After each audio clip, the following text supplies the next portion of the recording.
ओम शांति। पहले दिन हमने बात की थी दुआएं देने की, कल हमने बात रखी थी शुक्रिया करने की कि जो ईश्वर ने दिया है उसका शुक्रिया अदा करें। आज उस परम सत्ता की सही पहचान ले करके अपने सारे बोझ उसको दे देने हैं।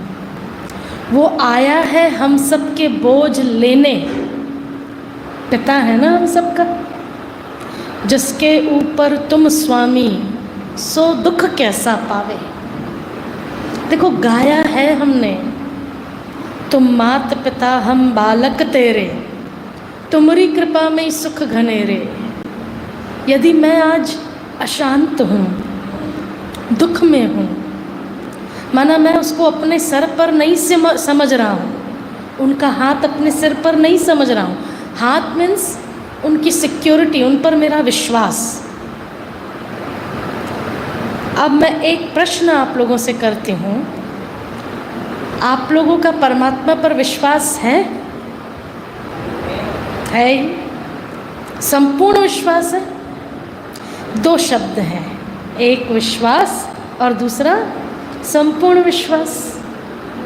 जब पता होगा तब हम कर सकेंगे ना। हम कई बार ये बोलते तो हैं, पर क्या सच में मेरा संपूर्ण विश्वास है? तन मन धन सब कुछ तेरा, कुछ नहीं लागे मेरा। उसे देना नहीं है, बुद्धि से समर्पित करना है, केवल इतना। क्यों? क्योंकि अपने पास जब रखा तो हम बोझिल हुए। देना भी किस लिए है? क्योंकि हम बोझिल हुए, और कोई कारण नहीं है। अभी हम देखते जाते हैं और साथ में देते जाएंगे।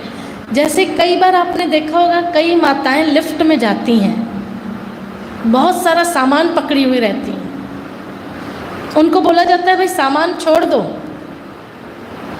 तो बोलती नहीं मेरे को अपना सामान खुद उठाने की आदत है।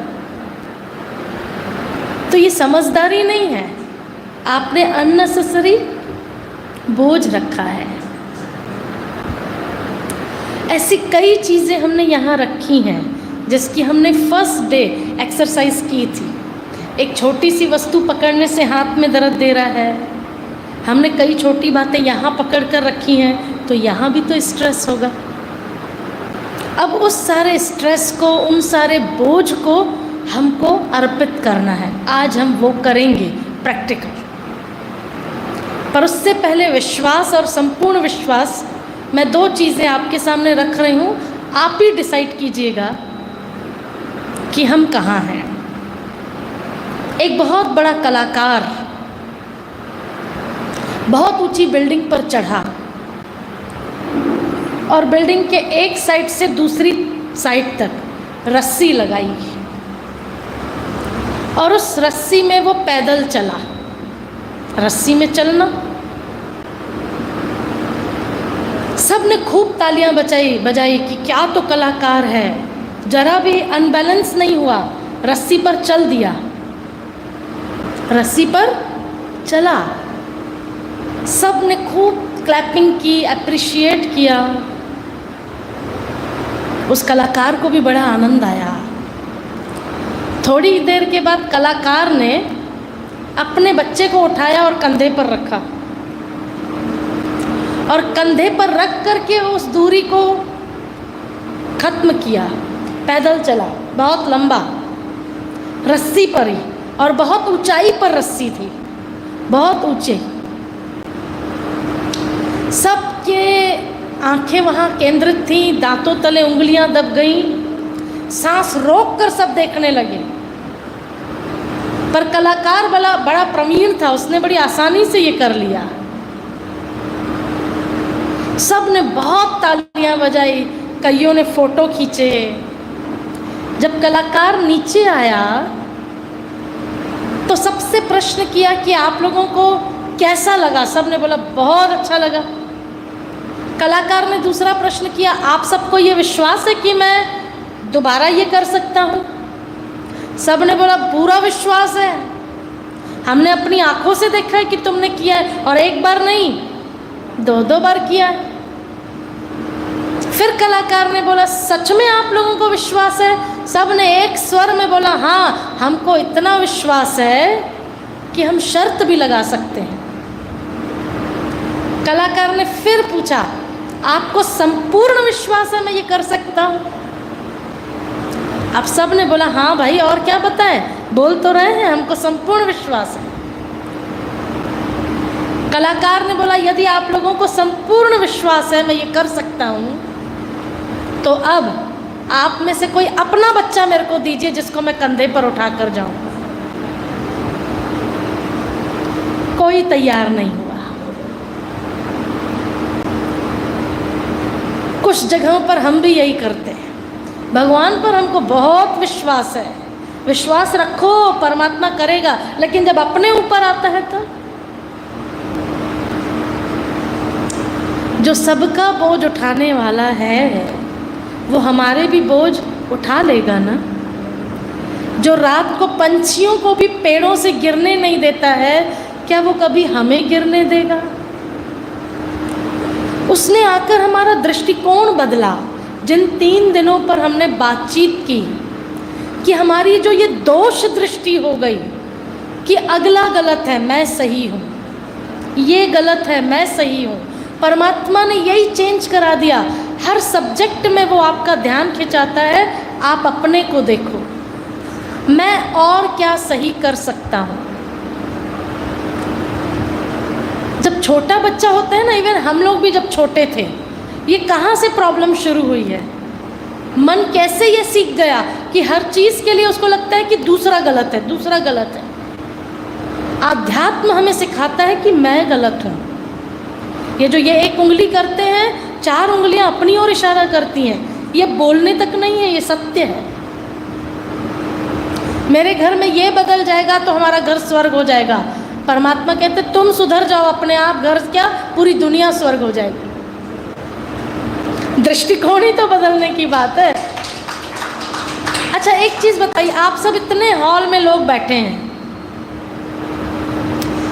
क्या आप लोगों में से केवल हम 11 लोग ले लें, जैसे कल हमने एक्टिविटी के लिए लिया, बैठे इतने सारे लोग हैं, मैं 11 भी ज़्यादा बोल रही हूँ, हम 5 लोग ले लें, कुल 5,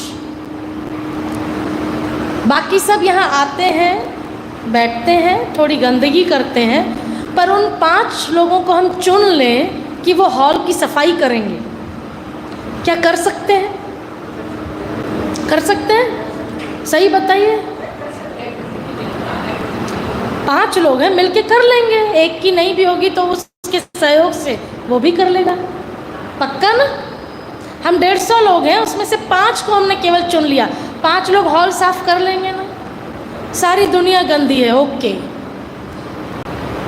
हम 5 तैयार हो जाए, 5 पांडव, यही समय यही चल रहा है। युद्ध तो कोई बाहर थोड़ी थी, महाभारत अंदर ही तो चल रही है। 5 पांडव ही तो चाहिए, पर सबको क्या लग रहा है ये पहले सुधर जाए। मैंने कहा बचपन से ये हमारी आदत पड़ गई, क्योंकि कलयुग में है ना, मैं इस पर भी आऊँगी क्योंकि आज हम आध्यात्म की बात करेंगे। जब हम छोटे थे, इवन माताओं को, अब अभी बच्चे होंगे तो आप ज़्यादा समीप से देखेंगे, छोटे बच्चे जो होते हैं ना, जब थोड़ा पैदल करना शुरू करते हैं, फर्स्ट टाइम गिरते हैं फिर बैठते हैं, होता है ऐसा। छोटा बच्चा इनोसेंट भाव से कभी कभी खुद ही दीवार से टकराता है और गिरता है, होता है ऐसा, होता है ना, हम सब भी किए होंगे ऐसे। और खुद ही रोना शुरू कर देता है, भाई लगा उसको दीवार से। माँ आती है, उसको प्यार करती है और दीवार को थप्पड़ मारती है, करती है ना ऐसा, और क्या बोलती है, इसने मारा, हट। तो बच्चा देखता है, अरे उसके अंदर उस समय से ये बिलीफ सिस्टम थोड़ा थोड़ा। फिर दूसरी बार, दीवार तो अपनी जगह पर है, दीवार थोड़ी इधर उधर हुई। बच्चा गया टकराया, फिर से बच्चा गया दूसरे दिन, फिर टकराया और गिर गया और रोने लगा। माँ फिर आई, अरे मेरा राजा सोना बेटा, ये दीवार ही गंदी है, हट। उस दिन से वो बच्चे के अंदर बिलीफ सिस्टम क्या बन जाता है, गलत मैं नहीं हूँ, ये दीवार है। आ गई बात समझ में? ये बचपन से हमारे अंदर चला है और फिर हमने हर चीज़ के लिए समझ लिया गलत मैं नहीं हूँ ये है, गलत मैं नहीं हूँ पति है, गलत मैं नहीं हूँ सास है, गलत मैं नहीं हूँ जेठ है, गलत मैं नहीं हूँ देवरानी है। हमने दूसरों पर दोष देना तब से शुरू कर दिया। परमात्मा ने ऐसा करना सिखा दिया, आध्यात्म ने ऐसा करना सिखा दिया। जिस तरह माँ अपने बच्चे की गलतियों को संभाल लेती है और प्लस सुधार लेती है, एक अच्छी माँ ये करती है। लेकिन जो माँ मोह से ग्रसित है वो दुर्योधन क्रिएट कर देती है। माँ ही तो है ना, कृष्ण भी बना सकती है तो दुर्योधन भी बना सकती है। लेकिन जब शुद्ध मोह है तो कृष्ण बनेंगे और मोह जो विकार का है वो दुर्योधन क्रिएट कर देंगे। बोलते हैं मोह में पट्टी बन जाती है, इसको अपने बच्चे की गलती दिखाई ही नहीं देती है। जब हम मेडिटेशन करते हैं पहले तो हमारा नेत्र खुलता है, और ये जो टाइम पीरियड जिससे हम सब गुजर रहे हैं, हमने पहले भी कई बार बोला कई सेशंस में, अभी कोरोना के बाद और लंबी कोई परिस्थितियाँ आएंगी। मरोना आएगा, तरोना आएगा, चढ़ोना आएगा। लेकिन यदि मानसिक रूप से हम सशक्त नहीं हुए तो न हम अपने आप को संभाल पाएंगे, न अपने परिवार को संभाल पाएंगे, न रिलेशनशिप को संभाल पाएंगे। सबसे पहले अपने आप को संभालना है, सबसे पहले, उसके बाद परिवार आता है। परमात्मा ने गीता में वचन दिया, जब जब धर्म की ग्लानि होगी तब तब मैं इस धरा पर आऊँगा। मैं क्यों ये बता रही हूँ? क्योंकि ये टाइम जो भी चल रहा है, एक तरफ यदि हमें विनाश दिखाई दे रहा है, कारण कोई भी हो, युद्ध चल रहा है शायद अभी तक भी यूक्रेन का, कोरोना ने केवल एक टेलर दिया, अभी और समय ऐसा आना है। पर यदि हम चरित्र का भी विनाश देख रहे हैं, धन का भी विनाश देख रहे हैं, देश का भी विनाश देख रहे हैं, यदि कहीं विनाश हो रहा है तो कहीं सृजन भी तो हो रहा होगा निश्चित रूप से। यदि यहाँ शाम है तो निश्चित रूप से अमेरिका में सुबह होगी, आप माने या ना माने, पर सत्य सदैव एक है और वो हो गई। अगर आपको यहाँ कलयुग का, वो भी कलयुग में हम क्या बोलते हैं, घोर कलयुग चल रहा है, घोर कलयुग चल रहा है, मतलब कहीं कहीं सत्युग का अंकुरण भी हो रहा होगा, और हो रहा है, हो रहा है। परमात्मा ने गीता में वचन दिया, यदा यदा ही धर्मस्य ग्लानि भवति भारत अभ्युत्थानम् अधर्मस्य तदा आत्मनं सृजाम्यहम्। उन्होंने खुद ये बोल भी दिया कि जब धर्म की ग्लानि होगी तब मैं इस धरा पर आऊँगा। वो भी कहाँ? भारत में, क्योंकि एक ही खंड बचना है, भारत बचना मीन्स एक ही बन जाएगा भारत, इसीलिए वसुधैव कुटुंबकम हो जाएगा। भारत तो विश्व गुरु बनना ही है, इसमें कोई दो मत है ही नहीं। और परमात्मा ने कलयुग में आने का वचन दिया, और कई शास्त्रों में परमात्मा के आने की निशानियां भी बताई गई कलयुग अंत की, कि कलयुग में जब ये निशानियां नजर आएंगी तो समझ जाना परमात्मा बूढ़े तन में आकर इस कलयुग को सत्युग बनाने का कार्य कर रहे हैं। निशानियां उसमें बहुत सारी बताई गई, पर 5 निशानियों को गहरा बताया गया, जिसमें पहली निशानी बताई गई जब अनाज पैकेट्स में बिकेगा, आज बिक रहा है। दूसरा, दूध और पानी बोतलों में बिकेगा, बिक रहा है।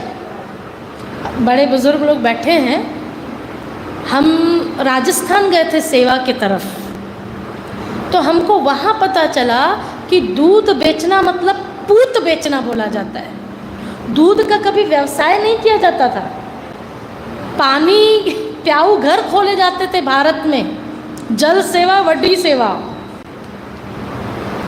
आज बिजली बिल के साथ पानी का बिल भी हम सरकार को देते हैं, राजा को दे रहे हैं। पानी की बोतल 20-20 रुपए की लेकर हम सब पीते हैं। पानी का भी मूल्य लिया जाने लगा। तीसरी निशानी, कृष्ण के साथ खेलने वाली पवित्र पशु गाय जब गंदगी में मुंह डालेगी, आज डाल रही है, न गांव बचा न शहर, गाय गंदगी में मुंह डालती है। चौथी निशानी, कन्या अपने मुख से वर मांगेगी। ये भारत की शालीनता थी। यदि पिता भी पुत्री के सामने वर की बात करता था तो पुत्री अंदर चली जाती थी। शालीनता थी कि पिता से इस तरह की बातें नहीं की जाती हैं। नॉट बैकवर्ड पना, शालीनता। आज लड़की वर मांगती नहीं है, लेकर भाग जाती है। बच्चों को शिक्षित करें पर साथ में दीक्षित भी करें। डिग्रियां हो पर साथ में डिग्निटी भी हो। पांचवी निशानी, एक कुआं या 5 कुओं को पानी पिला लेगा, लेकिन 5-5 कुएं मिलकर एक कुएं को पानी नहीं पिला पाएंगे। अर्थात एक माता पिता अपने 5 बच्चों को तो पाल लेंगे, लेकिन बाहर 5-5 बच्चे मिलकर एक माता पिता को नहीं पाल पाएंगे। दिख रही हैं ये निशानियां कि नहीं? निशानियां तो और भी बहुत हैं। केशों का श्रृंगार बढ़ेगा, नाखूनों का श्रृंगार बढ़ेगा, पुरुष नारी का श्रृंगार करेंगे, लड़के लड़कियों की तरह हो जाएंगे, लड़कियां लड़कों की तरह हो जाएंगी। दिखाई दे रहा है। ट्रेन में एक बार हम बैठे थे, समझ में ही नहीं आया, कान में बाली, बाल बढ़े। मैंने बोला बहन थोड़ा उधर खसकना, खड़े होके बोला दीदी मैं भाई हूँ। मैंने बोला कहीं से दिख नहीं रहे हो भाई, भाई अब कान में बाली, बाल में ऐसे चोटी किया हुआ, चूड़ियाँ बची हुई हैं बस, वो भी पहनते होंगे आपके फैशन में तो पता नहीं है। किस ओर जा रहे हैं, फैशन का स्वरूप किस तरह जा रहा है, ये सारी चीज़ें हमें खुद चेंज करनी है और पहली शुरुआत अपने आप से करनी है। भारत में वृद्धाश्रम खुलना कोई खुशी की बात तो नहीं थी। हम इतने शिक्षित हो गए कि माता पिता को रखना बोझ लगने लगा। ये शिक्षा है कि एक शिक्षा का कौन सा स्वरूप था तब, जो वो सर्व का माता पिता है, परमात्मा निराकार, जिनको प्यार से हम बाबा कहते हैं, वो धरा पर आते हैं। छोटे होते हैं तो लड़ते हैं माँ मेरी है, और बड़े होते हैं तो लड़ते हैं माँ तेरी है। होता है ना ऐसा, और हो रहा भी है वर्तमान। तो उस माँ को आज हम अपनी सारी समस्याएं, देखो बच्चा माँ के सामने तो सदा ही बच्चा रहेगा ना, तो हम सब तो परमात्मा के बच्चे हैं। हम बार बार जो आपका ध्यान खिंचवा रहे विचारों पर, दुआओं पर, कि सबको दुआएं दें, सबको दुआएं दें, हमारी बुद्धि भी बढ़ेगी। और दूसरी चीज़ मैं बता दूं, मेमोरी कभी लॉस नहीं होती है। कई लोग बोलते हैं अब मैं भूलने लगा हूँ, बोलते हैं ना ऐसा, चाबी रख के भूल गया, चश्मा यहीं सर पर रखते हैं और ढूंढते कहाँ है कहाँ है कहाँ है। मेमोरी कभी डाउन नहीं होती है। देखो बुजुर्ग भी होते हैं तो बचपन की चीज़ें तो याद रहती, कितनी पुरानी पुरानी बातें याद रहती। हम अपने ब्रेन को ये प्रोग्रामिंग जो देते हैं ना कि मैं भूलने लगा हूँ, तो ब्रेन उसे भी एक्सेप्ट करने लगता है। अभी हम वही करेंगे। देखो अभी भी जो हम चीज़ें करेंगे, जो व्यर्थ हमने रखा हुआ है, कचरा, उसको निकालना है। 2 विधि है कचरा निकालने की। जैसे एक बकेट में कचरा है, या तो आप नल चला दीजिए और बकेट का कचरा निकाल के बाहर फेंक के आइए और पानी भरिए, और या फिर आप नल चालू कर दीजिए, बकेट में कचरा है तब भी धीरे धीरे पानी जाता जाएगा, कचरा बाहर आएगा और एक टाइम के बाद कचरा बह जाएगा। बुद्धि रूपी पात्र में भी बहुत कचरा भर गया है, किसी की ईर्ष्या, किसी की नकारात्मकता, बहुत कुछ। अब यहाँ आए हैं सकारात्मक ऊर्जा के नीचे। इस बुद्धि रूपी पात्र को समर्पित कर दीजिए और ये सारा कचरा फिर निकलता जाएगा और आपके बुद्धि में फिर शुद्ध सकारात्मक विचार आने लगेंगे। इन 3 दिनों में हमने यही प्रयास किया। मन यदि ठीक है, मन यदि शांत है, तो बाहर की हर परिस्थितियों पर हम विजय पा सकते हैं। लेकिन यदि मन अशांत है तो बाहर से चाहे कितनी भी अच्छी चीज़ें भी हों तो वो हमें सुख नहीं दे सकती। इसका अनुभव तो है ना हम सबको। मैं आपको एक सत्य बात बताती हूँ। हम जहाँ से आए हैं, छत्तीसगढ़ से, रायपुर राजधानी है। हमारे एक भाई साहब हैं वहाँ, बहुत भावना है उनकी बहनों के प्रति। उन्होंने मकान नहीं महल बनाया है। बहुत रिच फैमिली से बिलोंग करते हैं। भावना होती है ना, बहनें आकर पैर घुमाएं, जैसे एक भावना कि दीदी आए पैर घुमा कर जाएं। उन्होंने उस मकान में हम सब बहनों को आमंत्रित किया कि आइए। हम लोग गए। मकान, मैंने बताया मकान नहीं था, महल था। उन्होंने बोला दीदी ऐसे एक मकान नहीं है मेरा, मेरे हर शहर में ऐसे मकान हैं, लगभग वेल मेंटेन है, बेटे भी सब सेटल्ड हैं, सब ठीक है, अच्छी बात है। फिर उन्होंने हमको घर घुमाना शुरू किया। घर में जितने जगहों पर हम गए, उन्होंने बताना शुरू किया, ये मैंने फॉरेन से लिया है, ये मैंने विदेश से लिया है। अपने बेडरूम में लेके गए, ये जो यानी बेड है ये मैंने स्विट्ज़रलैंड से लिया है, 50 लाख का। 60 लाख के तो गद्दे हैं जी, जापान से लिए हैं। पूरा घर घुमाया, झूमर है, ये हमने फलाने विदेश से लिया। यानी टोटल वो हमको ये बताए कि जितने भी सामान है मैंने विदेशों से लिया है, उसमें एक भी देश का नहीं था। पूरा मकान घुमाया भाई साहब ने। लास्ट में हम लोग किचन में गए चाय बनाने, तो हमने मजाक में बोला भाई साहब पूरा मकान घुमवाया, बहुत सुंदर मकान है, पर आपने एक भी चीज़ ये नहीं बताई कि भारत की कौन सी है। तो सोचने लगा, अरे भारत का तो मैंने कुछ भी नहीं लगाया है। तो हमने बोला भाई साहब जिस ज़मीन पर मकान बना है ना वो भारत की है। यदि ज़मीन नहीं होती ना तो मकान नहीं बन सकता था। तो ज़मीन पर रहना, भले आकाश को छूना पर ज़मीन को कभी भूलना नहीं। उन्होंने बोला हाँ हाँ सही बोले दीदी। भारत की बात जब आए तो भारत की महिमा तो जितनी भगवान की महिमा है उतनी भारत की महिमा है। अब भारत की बात आई है तो क्योंकि भारत से प्रेम तो हम सबको है, मैं भारत की भी एक बात बताती हूँ, फिर इन भाई साहब की दूसरी भी कहानी आगे है। किसी वीर से एक सज्जन ने पूछा कि क्यों हमारा भारत कमज़ोर देश है क्या? जो आता है भारत को गुलाम बनाता है, भारत पर आक्रमण करता है। हमारे भारत में वीरों की कमी है क्या? अंग्रेज आया, गुलाम बनाया, इस्लामी आए, उन्होंने गुलाम बनाया, क्या आक्रमण किया, अत्याचार किया, तो क्या भारत में वीर नहीं है क्या? तब उस वीर पुरुष ने कहा अगर एक भगत सिंह खड़ा हो जाए तो सब गुम हो जाए। एक वीर में इतनी शक्ति है। भारत में वीरों की कमी है ऐसा नहीं है। तो फिर क्यों भारत पर ही सदा आक्रमण होता है? भारत कभी किसी देश पर आक्रमण क्यों नहीं करता? तब उस वीर पुरुष ने बहुत प्यार से उत्तर दिया कि माँ कभी बच्चे पर आक्रमण नहीं करती है, केवल भारत को ही माँ बोला जाता है, बाकी किसी देश को माँ नहीं बोला जाता है। ये है माँ की महिमा।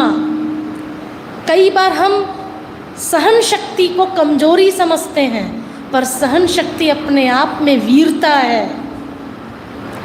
माँ अपने बच्चे को दोष को छिपा लेती है, जैसे मैंने पहले कहा, मैं इस पर भी आऊँगी, पर मैं बात उस भाई की कंप्लीट करती हूँ जो रायपुर की मैंने बताई आपको। जब ये बोला कि भारत की भूमि पर है तो उनको बड़ा नशा चढ़ा। जी बहन जी एकदम सही बोल रहे हैं। ठीक है भाई साहब चलते हैं। बोले सुनिए दीदी, अब आए हैं तो एक समस्या का निदान तो करना पड़ेगा। आपको क्या समस्या भाई साहब? मकान है, बच्चे सेट हैं, क्या प्रॉब्लम?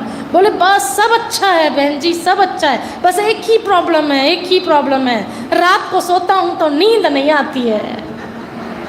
सुभान अल्लाह। 50 लाख का बेड, 60 लाख के गद्दे, पर नींद कितने लाख में खरीदोगे भाई साहब? फुटपाथ में जो सोते हैं, जिनको पता नहीं गाड़ी कब ऊपर चढ़ जाएगी, वो घोड़े बेच के सोते हैं। नींद पुण्यों से मिलती है, जो हम बार बार फोकस करवा रहे थे आपको। डॉक्टर भी हार जाता है तो कहता है अब इनको दवा की नहीं, दुआ की जरूरत है। दुआओं का कोई मेडिकल है क्या? दुआओं की कोई दुकान है क्या? कि 4 किलो शक्कर तो 2 किलो दुआ ले आना। ये जिस स्थान पर आप आए हैं ना, ये दुआओं का कारखाना है। जो देंगे वो मिलेगा, पहले दिन से बोल रहे हैं, जो देंगे जो मिलेगा। जो किया है अभी तक उसी का मिल रहा है, किसी का कोई दोष नहीं है। ये सच्चाई है। जो हम पा रहे हैं, हमने पहले किया है, उसका पा रहे हैं। अब जो करेंगे उसका आगे पाएंगे। इस जन्म का नहीं तो पूर्व जन्मों का पा तो रहे हैं ना। और हम उस समय अकेले होते हैं जब हम पाते हैं। अब एक होमवर्क मैं सदा काल के लिए आप लोगों से चाहती हूँ, हम करते हैं तभी आज आपको बोल पा रहे हैं। रास्ते चलते किसी भी समय आपको एक्स्ट्रा टाइम नहीं देना है। एम्बुलेंस आप लोग देखते हैं, कई बार रास्ते में जाते हैं, गाड़ी जब आपकी सिग्नल रहती है, तब भी कई बार ट्रैफिक में रहते हैं तो एम्बुलेंस जाती है। आज मैं आप लोगों से एक प्रॉमिस चाहती हूँ, होमवर्क वाला प्रॉमिस। जब भी आप रास्ते में एम्बुलेंस देखें, आपको एक्स्ट्रा टाइम नहीं देना है। गाड़ी में बैठे हैं, चलते चलते, 4 व्हीलर में है, बैठे बैठे, इस एम्बुलेंस में जो बैठा है परमात्मा, उसे स्वस्थ रखना और उनके घर वालों को शक्ति देना। ये थॉट कर सकते हैं, दुआ दे सकते हैं। दुआ देंगे तो दुआ मिलेगी ना 101%। केवल बोलना नहीं है, अब करना है। हम 3 दिनों में यही बोल रहे थे, बहुत बोला है, अब करना है। क्या ये कर सकते हैं? हाँ जी या ना जी भाई साहब, लोग कर सकते हैं? ये परमात्मा ने सिखाया, आगे का मैं अपनी ओर से आपको बोल रही हूँ विथ एक्सपीरियंस। अगर आप ये एम्बुलेंस वालों की सेवा करते हो तो ना आप कभी एम्बुलेंस में चढ़ोगे, ना आपके घर वाले कभी एम्बुलेंस में चढ़ेंगे। कर सकते हैं? इस लालच से मैं नहीं करूँगा, पर मैंने ये अनुभव किया कोरोना काल में। हम उन पेशेंट के पास जाते थे, हमने ये कई, मुझे लगता है 6-7 साल हो गए होंगे, ये जैसे एम्बुलेंस गई और ये सॉफ्टवेयर शुरू हो जाता है, परमात्मा शिव बाबा इनके घर वालों को शक्ति देना। क्या गया हमारा? विश्व मेरा परिवार है। ये भावना कब आती है पता है? जब आप बड़े होने लगते हो। शरीर से बड़े की बात नहीं कर रही हूँ मैं, उच्चतम भावनाओं में जब आप बड़े लगने लगते हो। केवल आप 2 बच्चे के माँ नहीं बनते हो, तब आपको लगने लगता है सारा विश्व मेरा परिवार है, जिसको बहुत सुंदर शब्दों में पूर्वज कहा जाता है। कि अगर ये दुखी है तो हम समझते हैं ये हमारे कारण दुखी है। ये भावना है वसुधैव कुटुंबकम की, सारा विश्व मेरा परिवार है, इसका दुख भी मेरा दुख है। पर इसके दुख में दुखी नहीं होना है, मेरे को इसको सुखी करना है। अंतर है। देखिए, एक ज्ञानी का दुख नहीं होता है, वो उसको सुख में बदलता है। और इधर मोह वाला क्या दुख होता है पता है? करके दिखाऊं मैं आप लोगों को? चलो करके भी दिखाती हूँ। मैं सारा दिन भूखी रही, इनको कोई फर्क नहीं पड़ा। दुख क्या है कि ये भी खाना नहीं खाते तो अच्छा था, यानी इनको फर्क ही नहीं पड़ा। मेरा सारा दिन मूड खराब था, खराब ही नहीं हुआ, मतलब इनका भी खराब होना चाहिए था। ये अज्ञानता है, समझ रहे हैं? डिटैच होकर ज्ञानी का स्नेह और अज्ञानी का मोह अंतर है। परमात्मा स्नेह सिखाता है, परमात्मा स्नेह सिखाते हैं। फॉर एग्जाम्पल, गड्ढे में कोई गिर गया, आपका प्रिय है, तो आपका स्नेह आपको क्या सिखाता है कि आप उसको गड्ढे से निकालें कि आपकी गड्ढे में गिर के दोनों गड्ढे में रहें। पर प्राय हम यही करते हैं कि मेरे दुख में तुम भी दुखी हो। वो रोया ही नहीं, मैं रोती रही उसके सामने। डिटैच होके देखिए हम किस तरह की अपेक्षाएं करते हैं। ज्ञानी पुरुष क्या करेगा? पहले अपने आप को संभालेगा और फिर उसको भी गड्ढे से निकालेगा, क्योंकि मन स्थिति यदि आपकी स्ट्रांग नहीं होगी तो आप भी उनके साथ नीचे गिर जाएंगे। मैं सत्य घटना बिलासपुर की आपको बताती हूँ। देखिए मुझे अभी सडनली याद आई। दोनों घटनाएं दो माँ के साथ हुई। गरीब घर था, छोटा बच्चा, जैसे गर्म पानी नहीं किया जाता है ठंड में, तो चढ़ाया गया, तपेला बोलते, तपेला, उसमें गर्म पानी में, बहुत गर्म पानी तेज, वो निकाला। फिर तेल रखा माता जी ने, गरम तेल की पूड़ी तलेंगे। थोड़ा बाहर गई, छोटा बच्चा अभी घुटनों के बल चलना, घुटने के बल चलना ही बोलेंगे ना, चलना सीख रहा था। वो छोटा बच्चा कब गया कढ़ाई के पास और पूरा तेल में ही हाथ डाल के उसी में चला गया। माँ आई, वो दृश्य देख ही नहीं पाई और वो बेहोश होके गिर गई। जब तक वो होश में आई, बच्चा खत्म। और वहीं ये दूसरा केस था पानी गरम का। बच्चा गरम पानी में चला गया। उस माँ ने तुरंत अपने आप को संभाला, बच्चे को निकाला, डॉक्टर के पास लेके गई, खुद में गरम पानी गिरा। विल पावर स्ट्रॉन्ग, बच्चा अभी भी जीवित है। स्थिति परिस्थितियां तो आएंगी ना जीवन में, लेकिन आपका ही मनोबल यदि कमजोर है तो मनोबल कमजोर कब नहीं होगा?